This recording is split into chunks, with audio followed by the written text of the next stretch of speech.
Кутмандуу күнүңүздөр менен күндүн маанилүү окуя кабарларын камтыган жаңылыктар маалымат программасынын кезектеги чыгарылышы назарыңыздарда. Аны менен мен Азамат Байетов тааныштырам. Саламатсыздарбы? Ысык Атада жеңил унаа толугу менен күйүп кетти. Бул тууралуу Өзгөчө кырдаалдар министрлигинин басма сөз кызматы билдирет. Билдирүүдө айтылгандай, бүгүн 28 февралда таңкы саат 4 чамасында Чүй облусунун Ысык Ата районундагы Кеңеш айылында БМВ үлгүсүндөгү унаа күйүп жаткандыгы тууралуу маалымат түшкөн. Жерине өрт өчүрүүчүлөр тартылып, өрт чектөөгө алынып, толук өчүрүлдү. Өрттүн кесепетинен унаа толук күйүп кеткен. Учурда өрттүн келип чыгуу себеби такталууда. Жабыркагандар жок. Нокен районунда дайынсыз жоголгон 25 жаштагы Алина Абдумомунованын сөөгү табылды. Бул тууралуу Жалал Абад облустук ички иштер башкармалыгынан билдиришти. Маалыматка ылайык, кыздын сөөгү Жалал Абад облусуна караштуу Базар Коргон районунун Акман айылында жайгашкан кайырма суу сактагычынан табылган. Облустук милициядан кошумчалашкандай, учурда кыздын өлүмүнүн себеби аныкталууда. Белгилей кетсек, Абдумомунова 6 январда саат 8:30 чамасында Нокен районунун Алма айылында жашаган үйүнөн чыгып кеткен бойдон дайынсыз жоголгон. Анын жүргөн жерин аныктоого мүмкүнчүлүк болбой жаткандыгына байланыштуу туугандары жана милиция аны табууга коомчулуктан жардам сураган. Бүгүн 28 февралда агрардык саясат, суу ресурстары, экология, регионалдык өнүктүрүү боюнча комитетинин жыйынында Бишкек шаарындагы абанын булганышынын деңгээлин төмөндөтүү боюнча чаралар жөнүндө жогорку кеңешинин токтомунун аткарылышы талкууга алынды.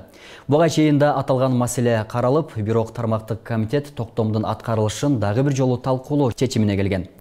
Жыйында жаратылыш ресурстары, экология жана техникалык көзөмөл министринин орун басары Канатбек Садыков баяндама жасады.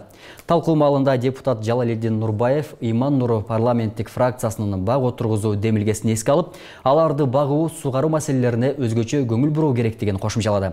Ал эми депутат Алишер Ирбаев Бишкектин абасында РМ бөлүкчөлөрүнүн бар экенин аныктоочу жабдуулар тууралуу маселеге токтолду. Эл өкүлү белгилегендей, ал жабдуулар сертификациядан өтүп, коюлган техникалык талаптарга жооп бериши керек. Депутат Султанбай Айжигитов социалдык түйүндөрдө балдардын чачында радиациянын жогорку экендиги тууралуу тарап жаткан маалыматтарга карата көрүлүп жаткан чаралар тууралуу сурады.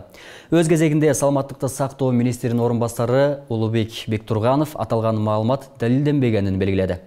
Бир катар депутаттар Бишкек шаарынын ирригация системасын калыбына келтирүү керектигин айтып, көп кабаттуу үйлөрдү курууда экологиялык санитардык ченемдерди сактоо менен шамалдын багытында эске алуу керектигин кошумчалашты. Чүй облусунун Аламүдүн районунун прокуратурасы тарабынан 4,3 миллион сомго бааланган жер тилкеси мамлекетке кайтарылды. Бул тууралуу башкы прокуратуранын басма сөз кызматы билдирди. Прокурордук текшерүүнүн жүрүшүндө 2010 жылы Таштөө айыл өкмөтүнүн токтому менен Орто Сай айылындагы мектепке караштуу болгон жер жеке тарапка мыйзамсыз берилип кеткендиги аныкталган. Социалдык объектини мамлекетке кайтаруу максатында райондук прокуратура тарабынан сотко доо арыздар жеткирилип, жыйынтыгында толук канааттандырылган. Прокурордук талаптын негизинде 4 миллион 350 миң 240 сомго бааланган мектепке тиешелүү болгон жер тилке муниципалдык менчикке кайтарылды. Кыргызстандын Украинадагы элчиси Идрис Кадыркулов Фейсбуктагы баракчасына жакында кыргызстандыктарды эвакуациялоо башталганын билдирди.